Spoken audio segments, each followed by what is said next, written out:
Since the 1950s, researchers have been monitoring tiger populations with much more care and urgency than previously seen.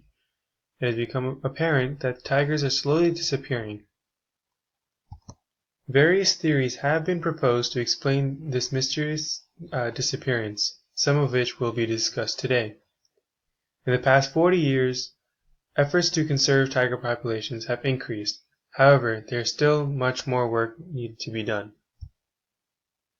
Here are the three most popular theories of why tigers are disappearing from the wild. Deforestation seems to be the most popular theory when it comes to analyzing populations of any animals. The destruction of their habitat leads to the destruction of the population.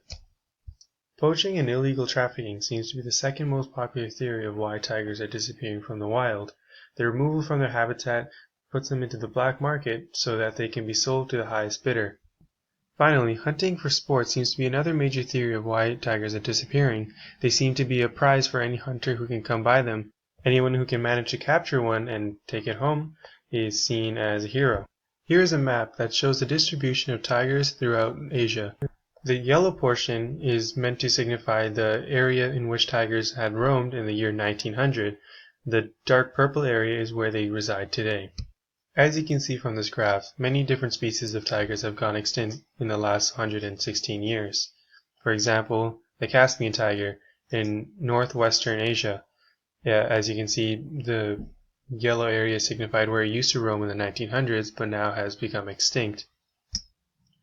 A tiger species that seems to be faring better is the Indo-Chinese tiger. It did roam quite a large area, but it hasn't lost as much land as some of the other tigers, such as the Mr tiger, which used to roam most of northeastern China and parts of Russia, but now only has a few spots on the map. We're talking about tiger populations, or populations of any species of any kind. It's hard to analyze data from the entire world at the same time because different areas have different laws to protect them or not to protect them. The pie chart shown is a distribution of tigers throughout different countries around the world. As you can see, a vast majority of the pie chart is taken up by one country, India. India has the largest population of tigers in the world at 2,226 as of 2014. By mapping out tiger populations from 1972 to 2014, a trend seems to appear.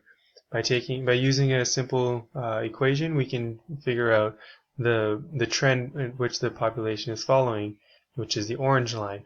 As you can see, the trend seems to be going downwards, which indicates that the population of tigers is decreasing. Now let's explore our first theory from the beginning of this PSA, deforestation.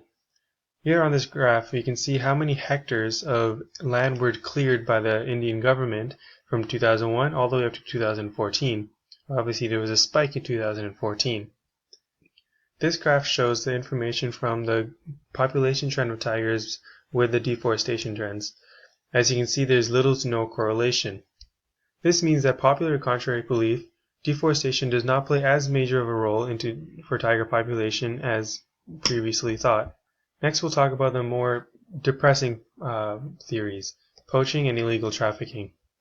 This graph shows the number of confirmed cases of tiger poaching and capturing in India from 2011 to 2014. As you can see, there was a peak in 2013. The number of unexplained tiger deaths in India from 2011 to 2014.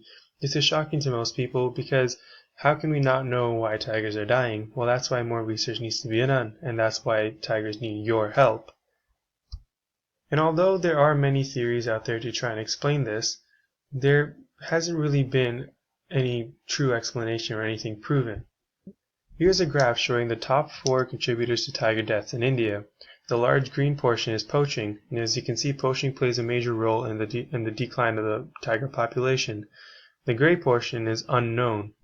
These are the same unknown causes that we discussed previously.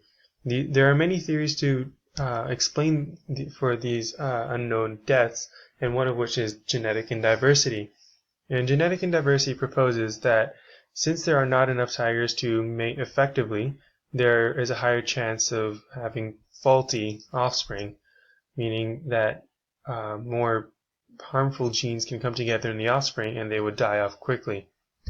Now we can analyze all we want, but just analyzing isn't the only action we can take. There are many organizations put in place to help tiger populations rebound and go back to where they need to be. Now, the most popular organization is the World Wildlife Fund. Now, what the World Wildlife Fund does is that it collects donations from contributors to try and conduct research and maintain conservation areas so tigers can thrive. So if you want to help today, you can go on the World Wildlife Fund website at wwf.org and you can sponsor a tiger. This way you will know your money is being spent in the best way possible to care for one of Earth's most majestic creatures. For more information, don't be afraid to go to World Wildlife Fund and sponsor a tiger today.